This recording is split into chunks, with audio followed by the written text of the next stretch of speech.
Nerds campaign of our haunt for our what will become our thrilling finale. Let's do what we do every other episode ish, and go around and introduce ourselves and our characters. I'm Percy. I play Prosper the cat, and we both use he/him pronouns. I'm Kory, and I play Jules. Jules uses they/them pronouns. I use any and all pronouns. Hi, I'm Leo. I use they and he pronouns. I am playing Trinket, who uses any pronouns. And I'm Tristan. I use they, he pronouns, and I'm playing Romeo, who uses he, him pronouns. Incredible. So last we left off, Prosper regained a memory. We had a very scary encounter with the TV in the attic. Yeah. We had a very sad encounter with Jules in the garden. And I believe that is about what gets us caught up with our last session. Am I missing anything? I don't think so. Audience, I hope you're doing well, because we were not.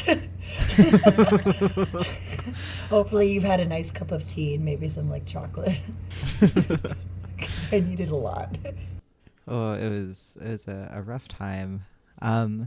So on my list that we generated, and we can revisit, add stuff, delete stuff, whatever, we had 2 scenes left over. One in the basement with the, let me get the phrasing exactly right, the unseen entity that scratches at our spirits, taking what little memories we have and twisting them. And then we also had a scene in the lost room with the memory eater. Do we still want to do both of those? Yeah, I'm down.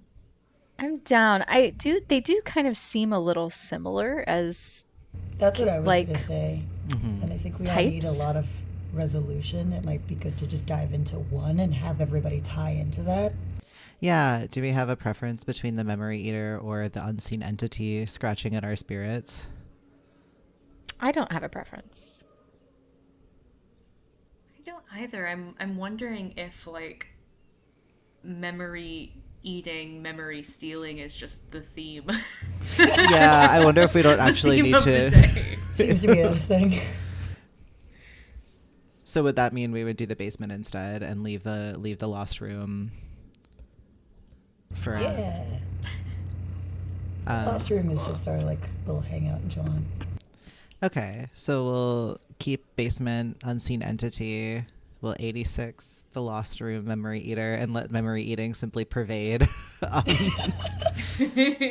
And then we have our New Year's Eve scene, which I have a proposal for, but we could also do something else, and then we can sort of figure out what resolutions we need. My pitch might be, I think Prosper wants to try to exercise the thing in the TV. Well, I mean, if we're thinking about what happened last time, TV's kind of no longer really a TV. We had all that shit come out of it. That's true. It's at least that's kind of the route that I was going for. I'm just that shit is gone. That TV is. Oh, okay, Slay. Yeah, so. But I know that there's also a Jules and TV connection. And Yes. I was wondering if that's a scene that you wanted to do, Kory. I definitely can, but I can tie that in somewhere else and bring up the TV in conversation and have that just happen. So I can mix that in wherever. Okay. Well, we know also on New Year's Eve, Mackenzie's coven will be doing their ritual in the study. So we could do that. Hell yeah. So I'll say Mackenzie's coven, Jules, and TV spirit. Any other New Year's Eve things or resolution-y scenes that folks want to do? I don't know how doable it is, but I wonder if there's some kind of not necessarily a foil, but a parallel to our what was it called? The Orphan's Yule. Yes, the Orphan's Yule. If there's like a parallel to that with New Year's for us, whether that's like us trying to have our own little get together alone somewhere or in the same room as all the living throwing a New Year's party or something. Like I wonder if there's something that could be a nice parallel for that. We for could New put that Year's. in the Lost Room and Mhm. echo Orphan's Yule. I'd be down. I'd love that. And maybe we leave that one for last as our like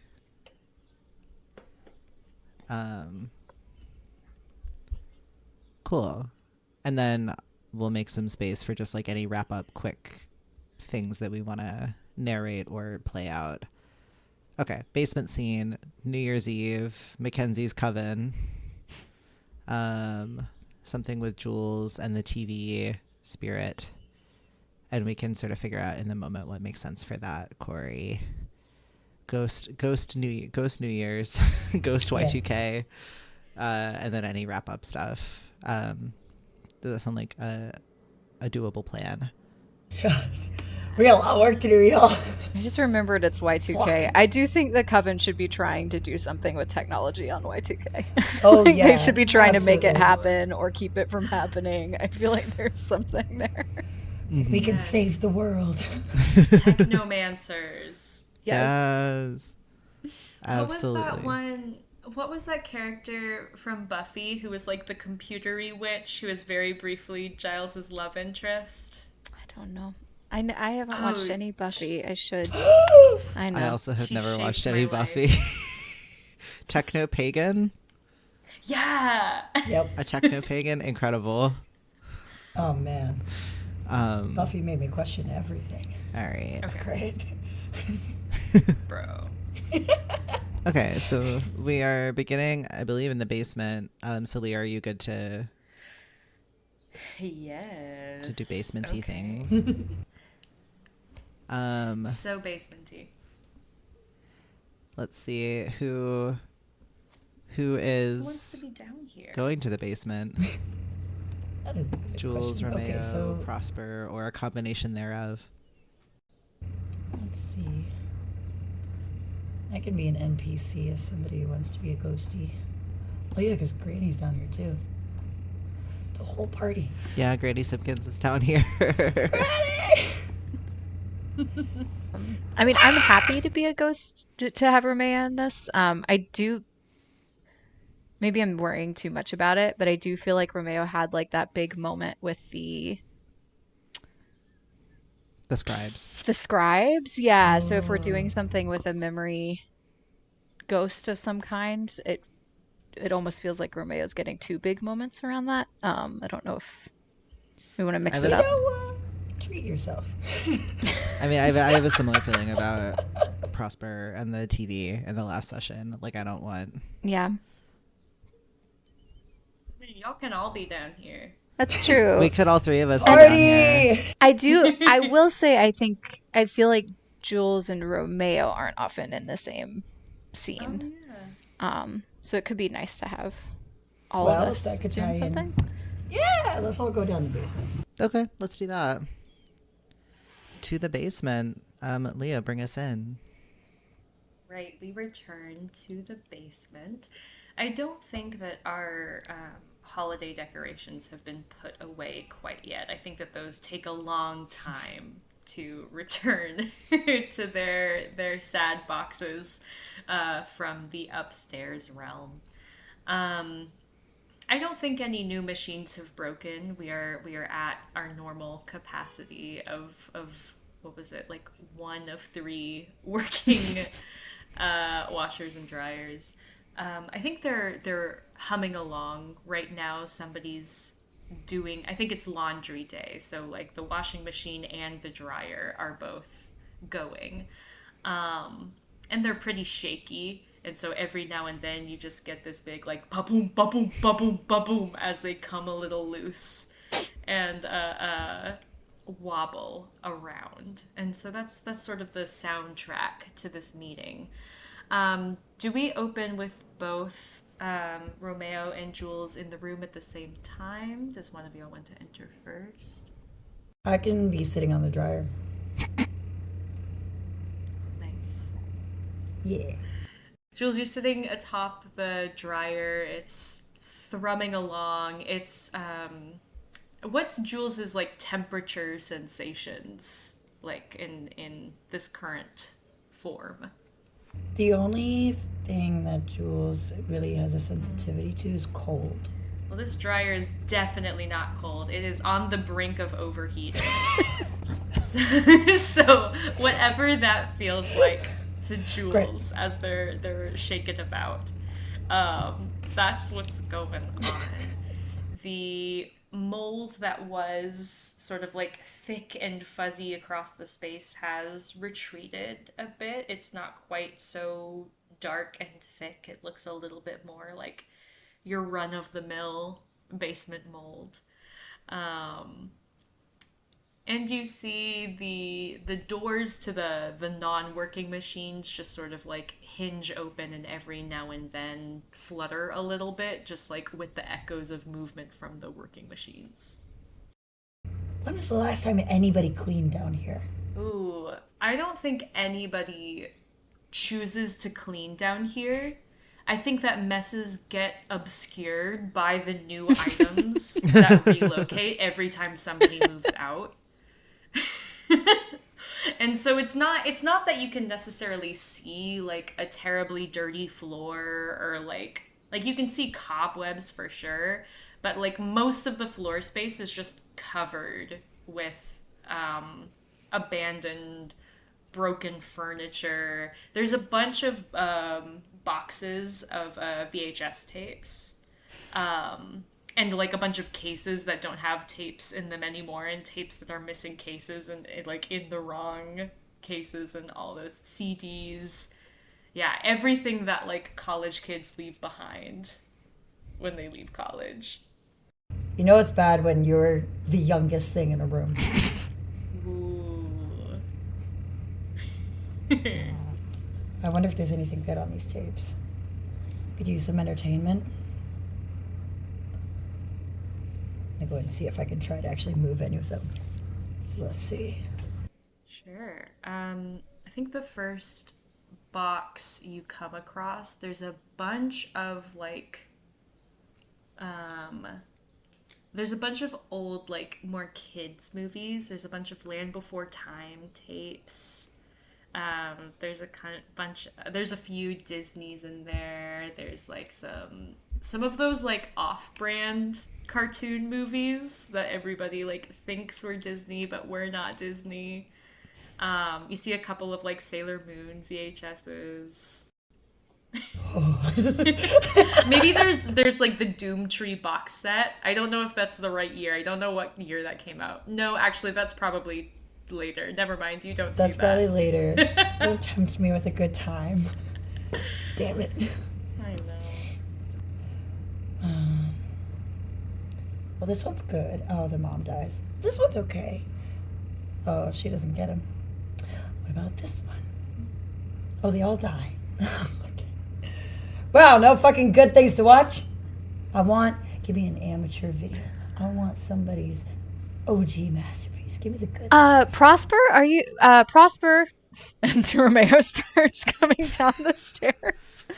And then is surprised to see Jules down here. Meow. Very good. Very good. You just hear are footsteps running across the like floorboards upstairs. Dun, dun, dun, dun, dun, dun, dun. It's like syncopated with the thrum of the washing machine. The washing of the dryer is just like bubble, bubble, bubble, and you hear. I'm never gonna catch him now. There's a box of. I haven't been down here in so long. I didn't realize they had a box of those new cassettes down here. Are there any good ones? When are you from again?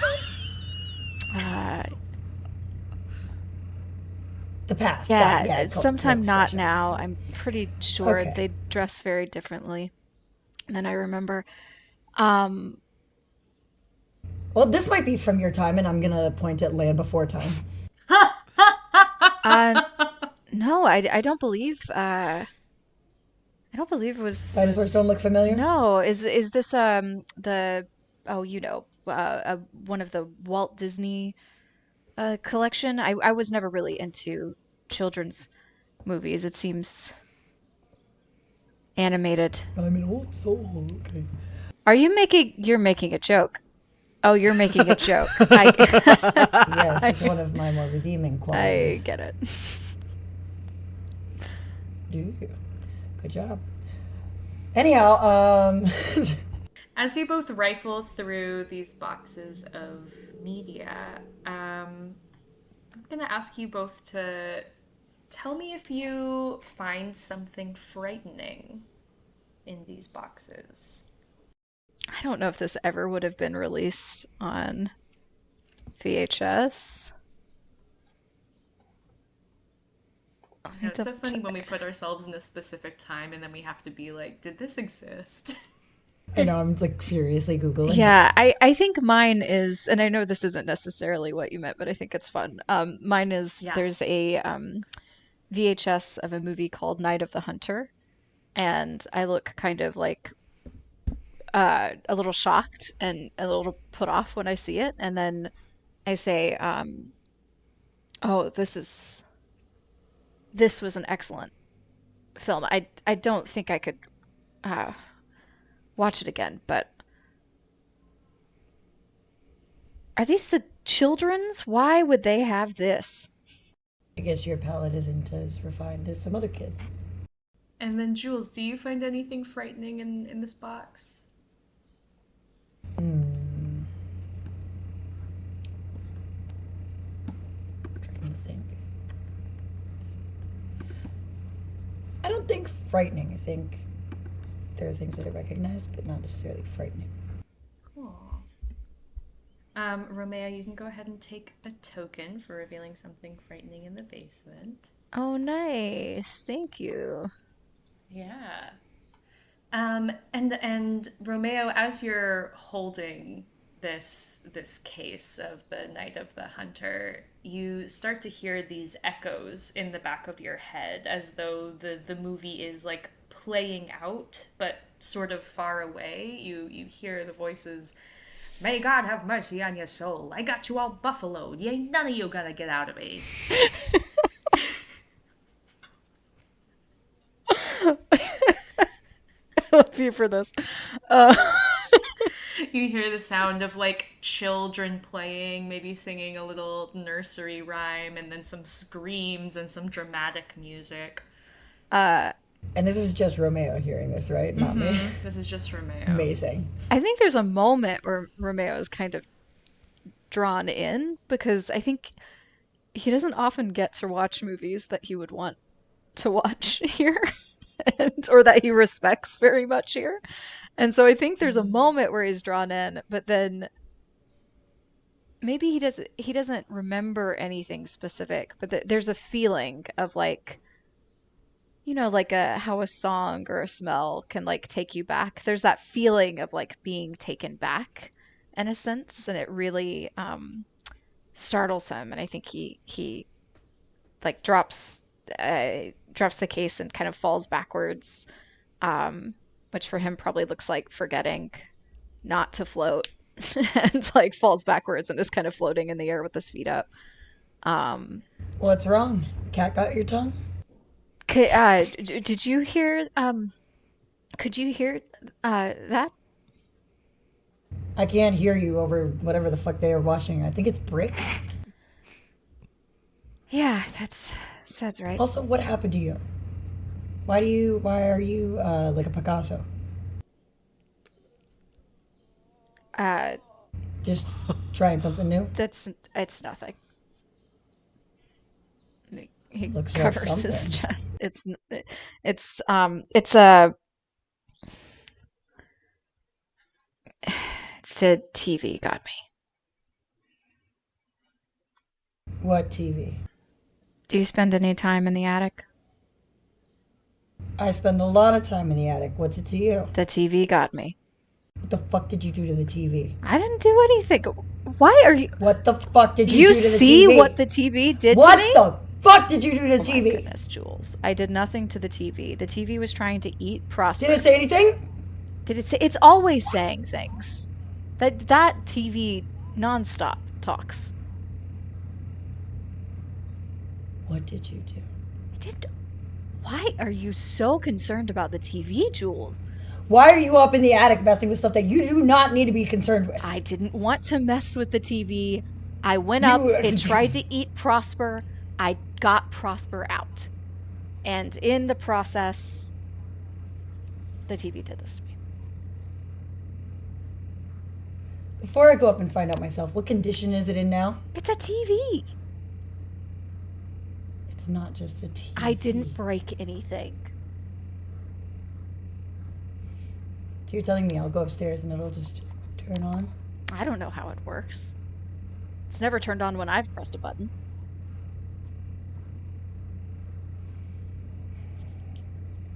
Probably because it didn't want you to. Well, that's fair. It's never liked me. What is this TV to you, Jules? I didn't know you were so invested in it. Did you ever look at what was in the TV? And I made a gesture at the VHS cassettes. At what was inside the TV? Do you mean like the bits and the parts that make up the... Not the actual mechanics, the tape that was inside the TV. Did you ever look at the tape? No, I usually can't touch things very well. I never bothered with it. I wonder why. Inside of that TV is a videotape. A home video. A cassette? Yes. Good job. Big words. He's very put off by that. He's very like, I know much more than you. Look on his face. Very much like like when you're showing someone who's not used to technology like a new thing to do, and you're a little condescending to them, and they're like, "Excuse me, I have a PhD." Like that kind of look on his face. I'm sorry, I don't know how to do this specific thing, but I am very, very smart. All right, cultured cinephile. Have you ever seen It Takes Two? Mary-Kate and Ashley Olsen, twin sisters. I can't say that I have. Are they contemporary stars? Knows a cassette, doesn't know people who made cassettes popular. Okay. Anyhow, there's this movie about these two sisters. Came out not that long ago, but it was a very special movie for my sister and I. That movie, especially for me, was very important. I learned a lot of things about myself. Seeing people just made sense. And so we used to pretend that we were in that movie. So much so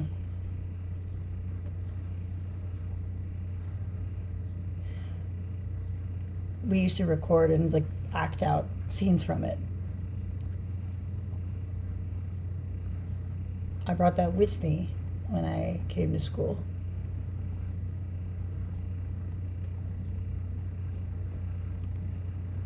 That movie that is stuck inside of that TV that you broke. It's not broken.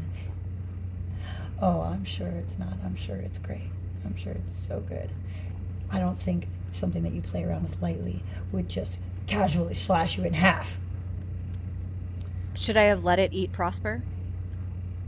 Jules, I understand you have a lot of things that make you very upset. My sister, the last piece I have of her was in that cassette. We all have things that make really? us upset and make us angry, and we all have things we're fighting for. I wasn't going to let it So you have taken the only piece Prosper. that I have I took of nothing my family from left. you, Jules.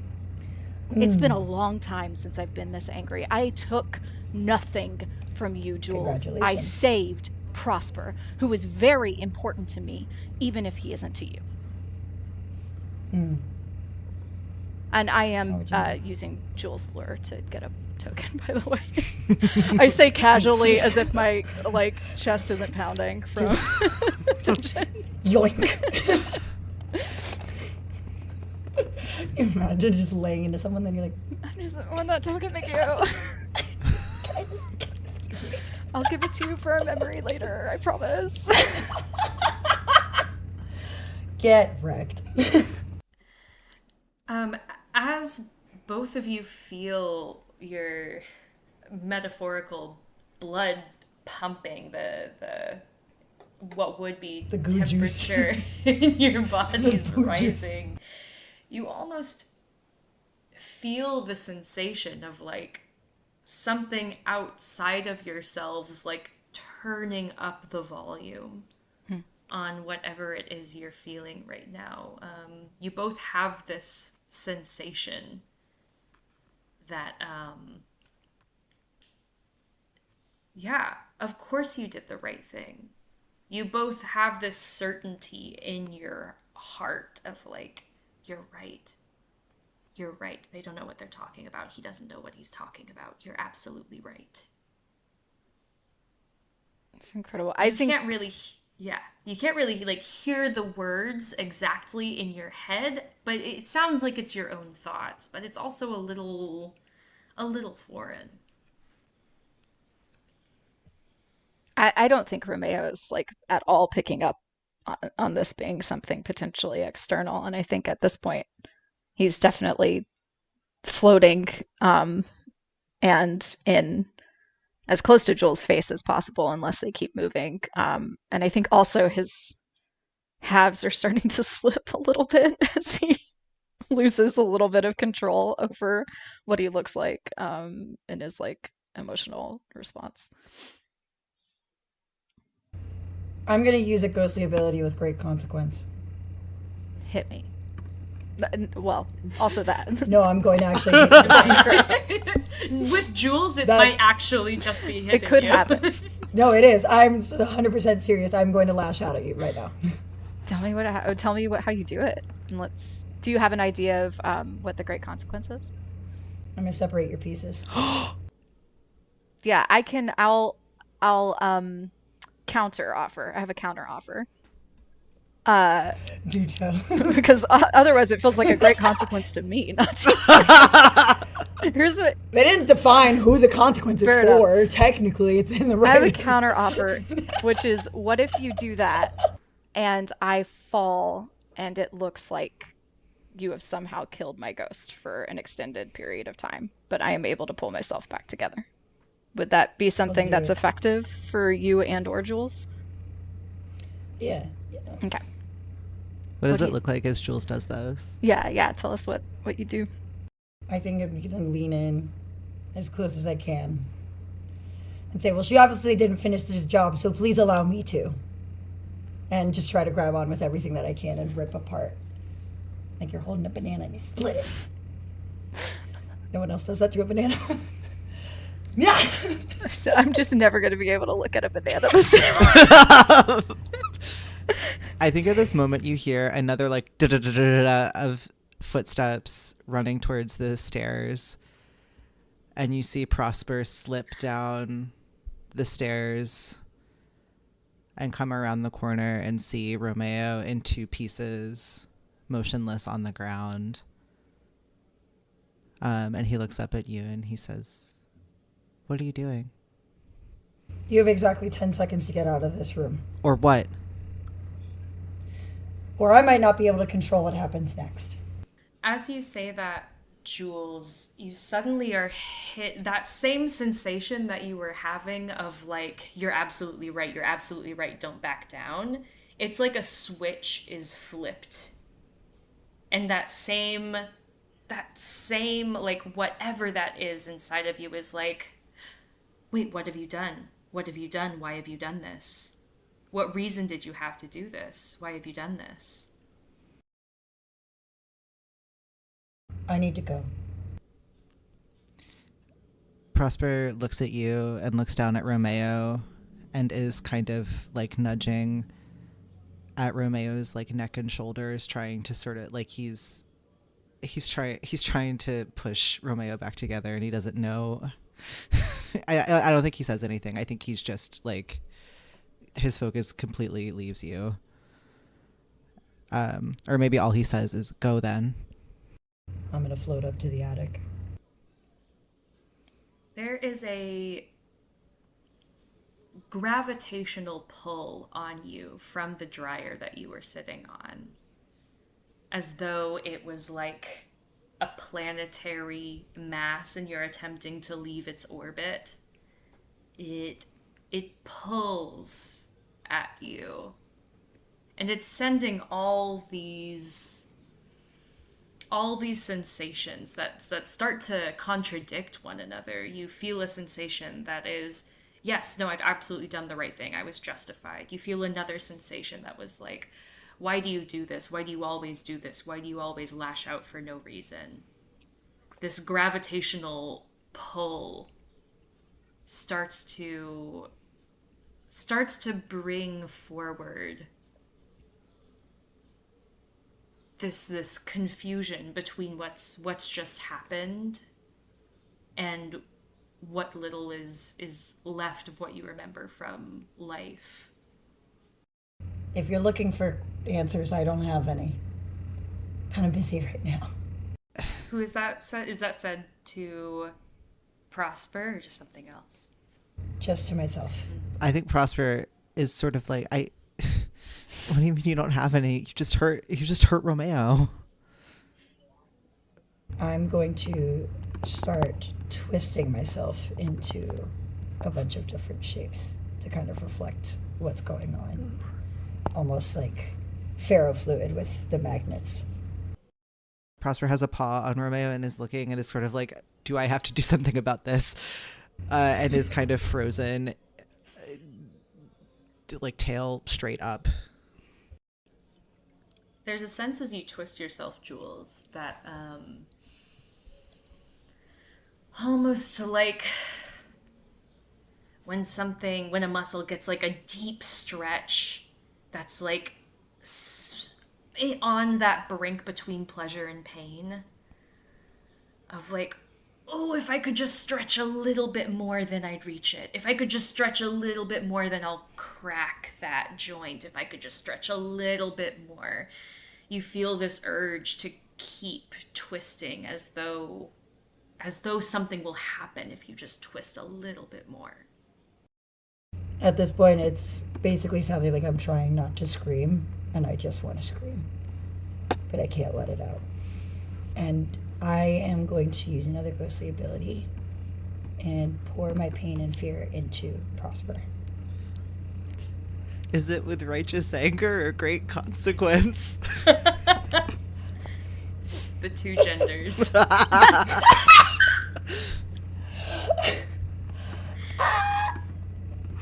It doesn't really say either. I think it is just a hyper awareness that something is very, very wrong, and there is no answer to the pain that's happening.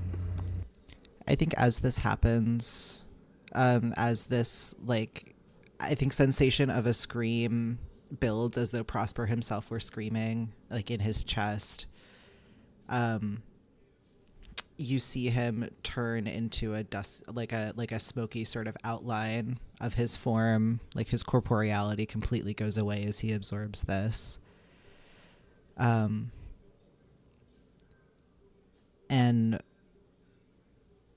when he reappears, he's under where Jules is twisting into all of these different shapes.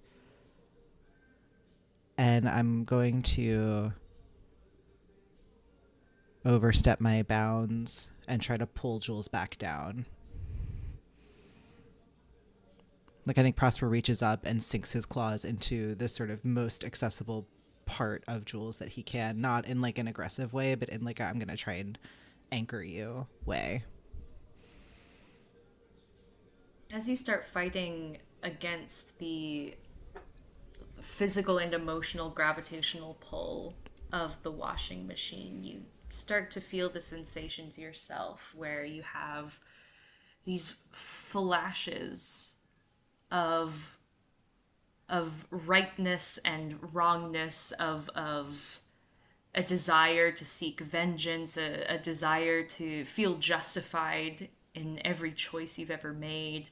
You have these flashes of of what?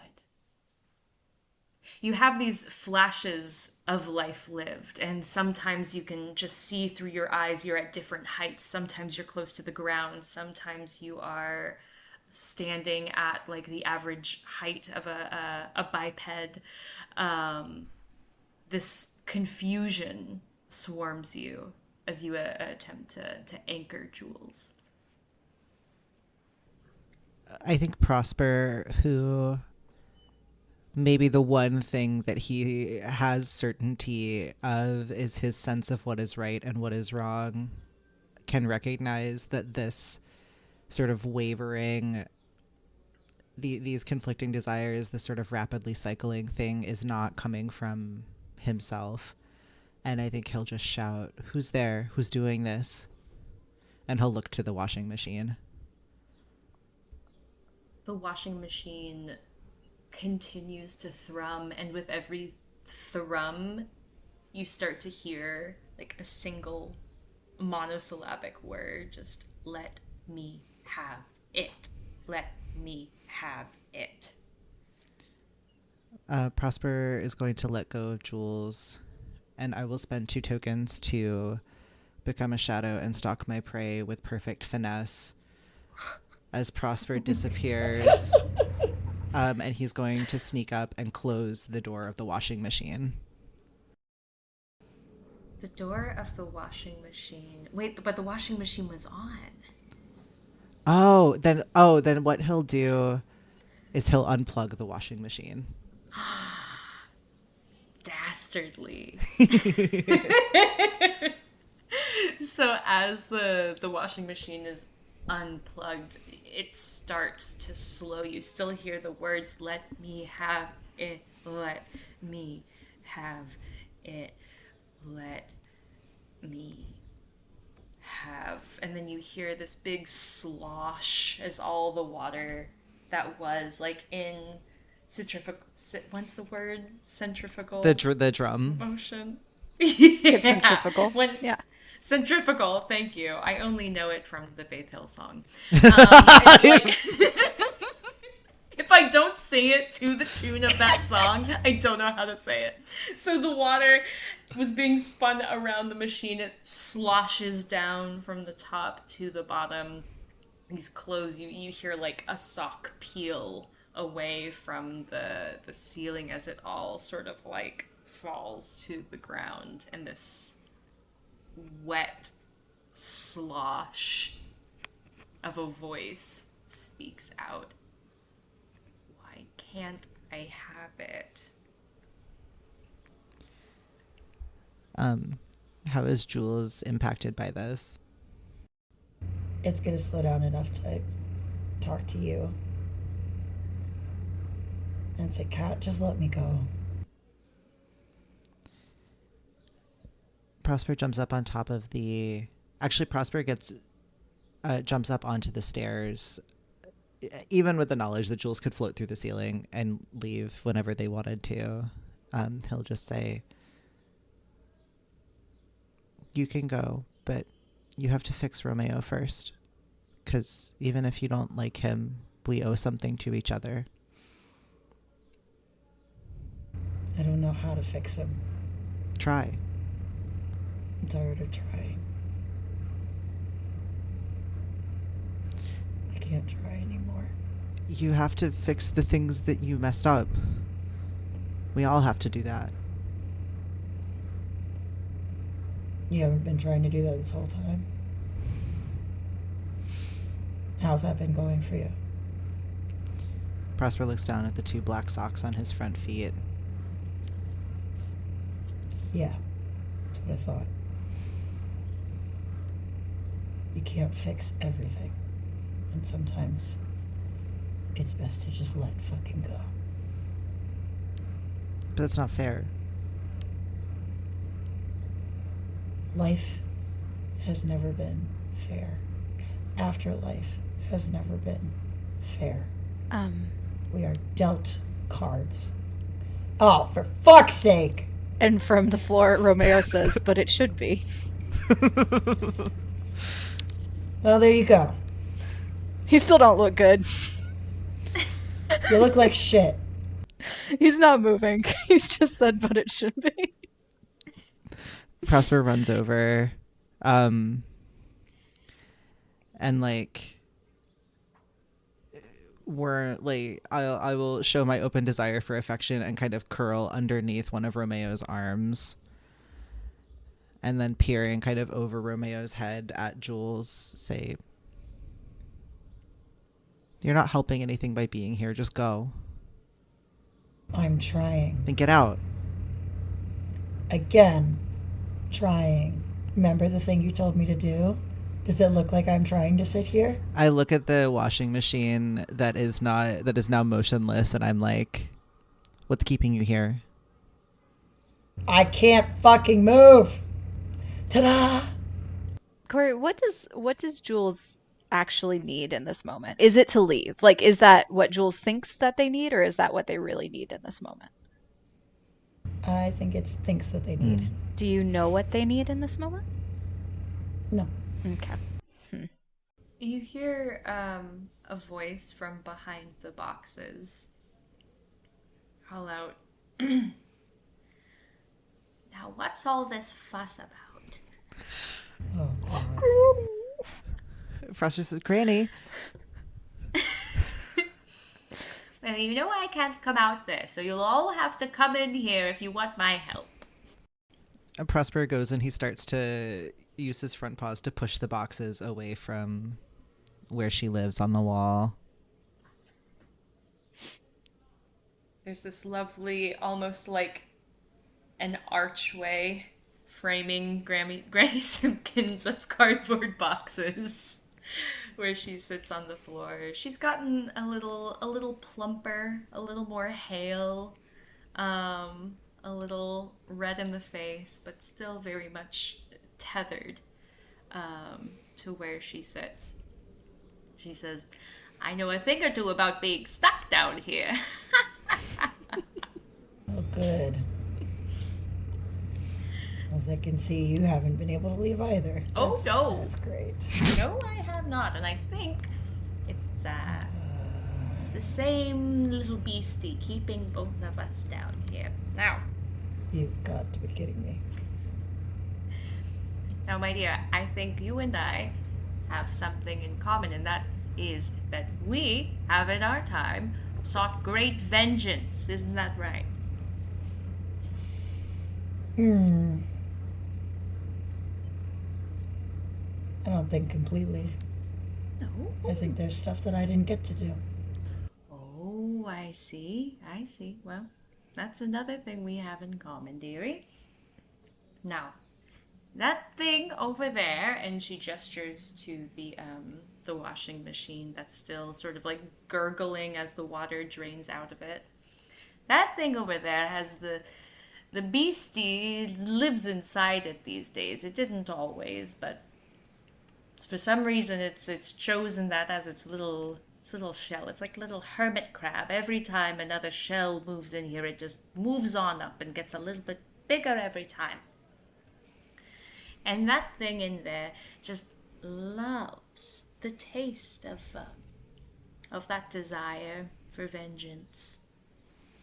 It's what got me stuck down here, and I don't want it to happen to you too. Well, bad news, Gam Gam. What's that?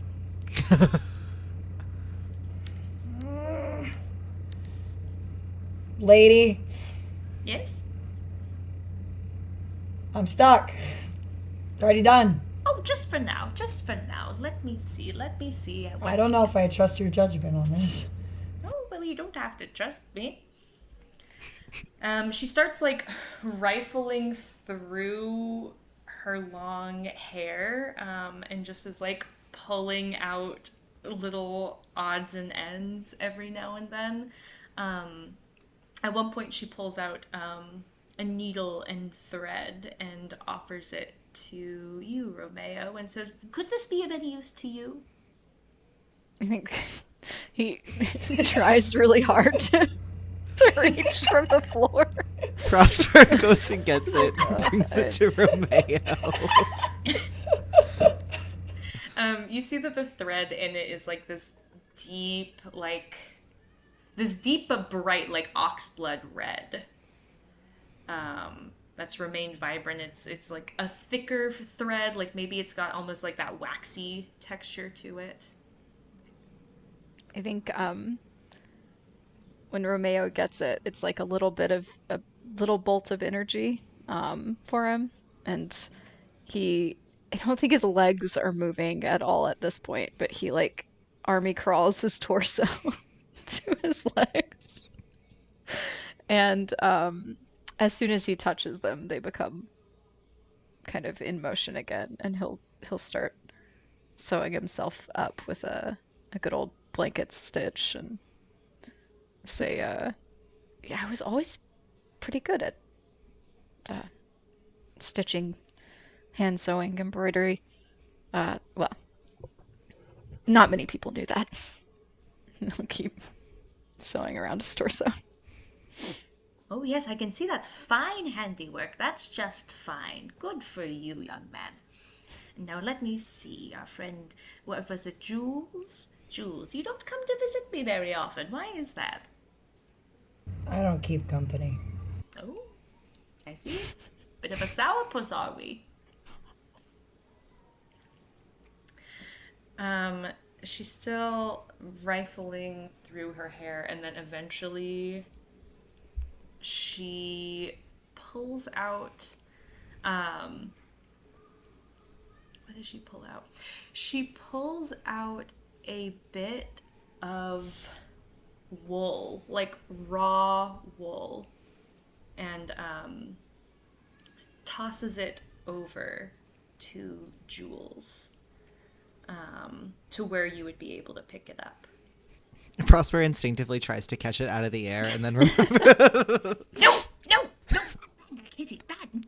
he scuttles under the couch. That would have been funny. Just whack.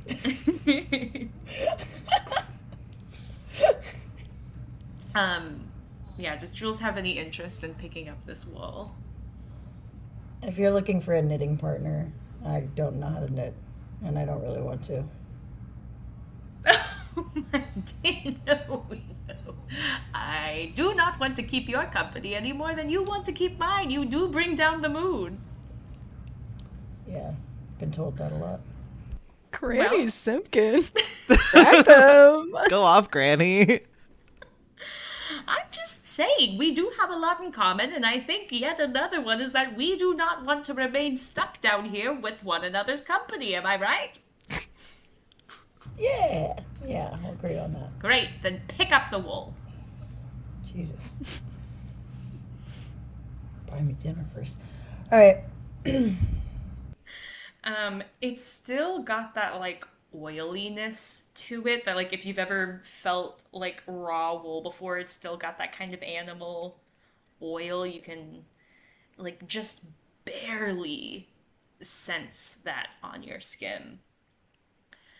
And she says, great, now everywhere that's twisted up, rub it around. Ew. What? Nothing. Just gonna take an animal bath. Kid punched me in half and is oohing and putting wool on. It's a selective texture thing. Do you do as Granny Simpkin says? Slowly, but I'm going to just make complaining sounds the whole time. It doesn't completely untwist you, but it acts as like a bit of, like, if you've ever used like one of those really thick like muscle rubs, it's a bit like an even thicker version of like a tiger balm. You don't know what I do for the work. listeners, Kory pulls a giant tube of literally pain relief gel. Amazing. Yeah, that, but like almost waxy. Almost, yeah. And so like it doesn't completely untwist you, but as you specifically use it like on your legs and feet, you notice that you're able to slowly start to pick your feet up.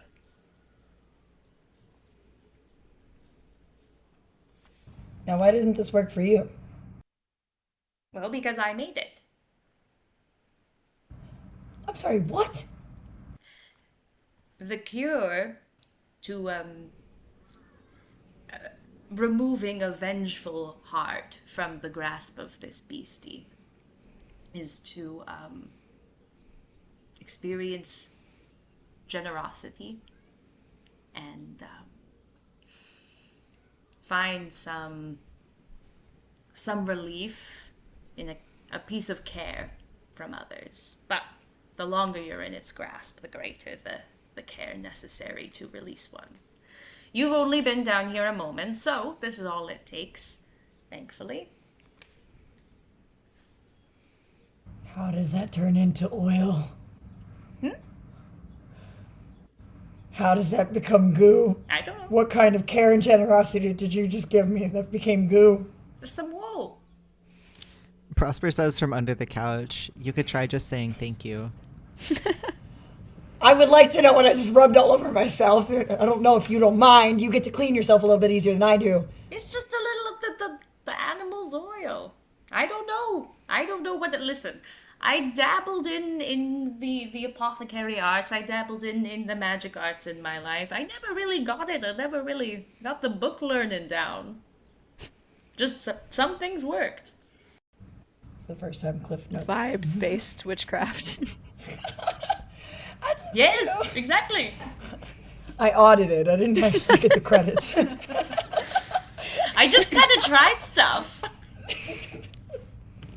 And now we have to go. So how much do you need then? I don't know. But you haven't found enough. No. But that's alright. I've actually, these last few weeks been much happier than I've been for the centuries I've been down here. Is Kita still with you? Oh, I think is Kia still with me? You can't leave me! It's made for you! Little orange cat. Just from the hair. Like, hey! Yes. Back here!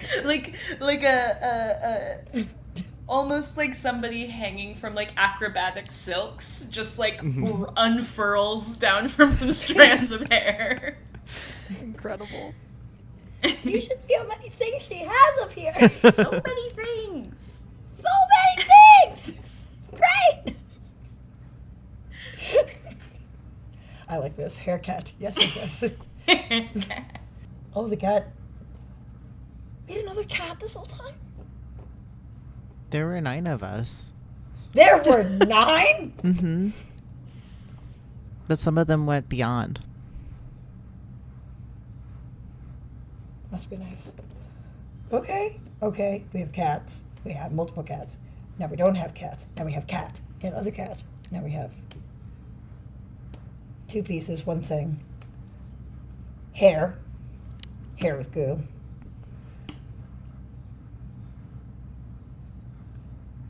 Forgive me, but my brain's a little broken. It's also not alive and working, but what's left is really having a hard time comprehending a lot right now. You're asking me to forgive you? My dear, of all the people in this room, I'm the last one you should ask. That was just a way of saying things, not asking for forgiveness. Not yet. I have some growing up to do.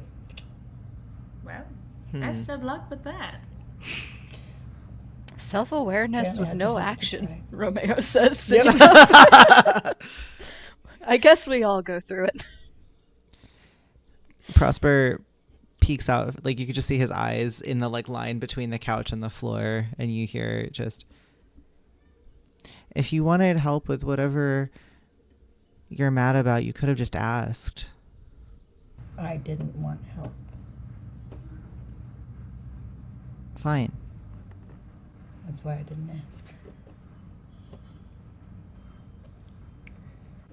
Romeo's giving like a "I'll tell you later" gesture. Don't Just pick like- it up. That's how we got in this mess in the first place. Hold on. I think Romeo did pick up on something, which is the that after Prosper said about the cats moving on, that Jules said must be nice. And I think Romeo is never really sure how to read Jules because sometimes it feels like, from his perspective, sometimes it feels like they're saying things offhandedly, and sometimes it feels like they're revealing things in the more on offhanded things they say. So I think he just directly asks, "Is that what you want to move on?" Really move anywhere at this point. Even like Paris, Texas would be fine. Aren't the witches upstairs having like a ritual? Maybe they could banish you. How much snark are we reading from that statement?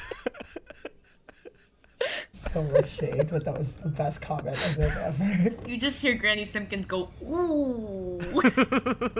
Oh no. I think Romeo will brush himself off and give a little bow to stand up and give a little bow to Granny Simpkins and say thank you, Of ma'am. course. Yeah. Jules, you should talk to Trinket. They're very interested in not being present.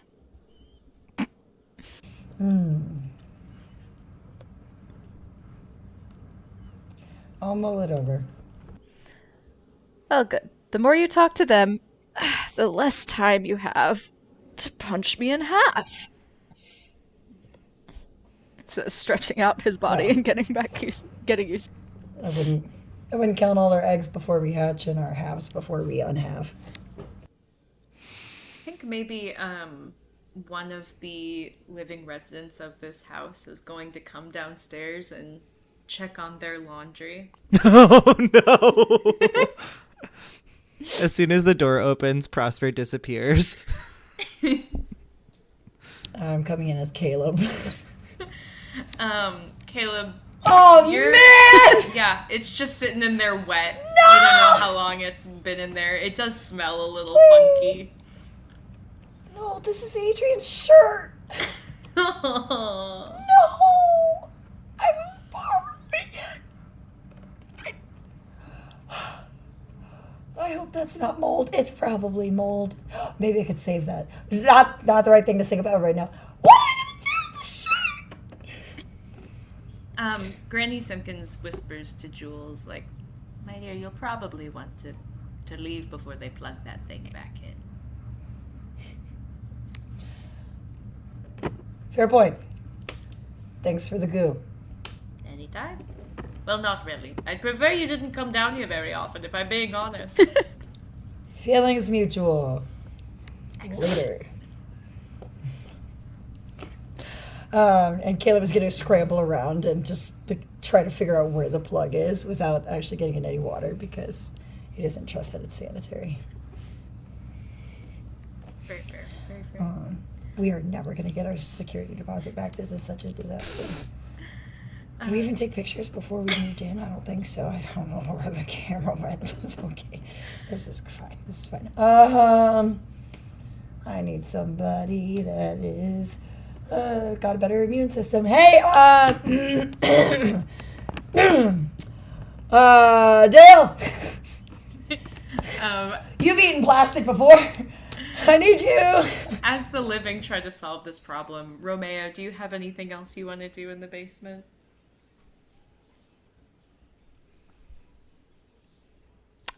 No, I think he kind of looks at the cassettes another time and sees that Night of the Hunter is like laying in the middle of the floor where anyone could find it and kind of feels a little fine and satisfied with that. Like maybe these children will get some taste vibes. And I think he maybe will look for Prosper, realize that Prosper has disappeared, and just very slowly totter up the stairs. Like it feels like maybe he's not fully together yet. Like maybe the thread is kind of maybe it'll get tighter as he goes, but right now there's just a little bit of like a stiffness and both stiffness and kind of slidiness to his two halves. And he'll leave. Our ghosts depart one by one, save Granny Simpkins and this entity from the washing machine, and the living try to solve this very pedestrian problem compared to everything else we've confronted. We close out on the basement.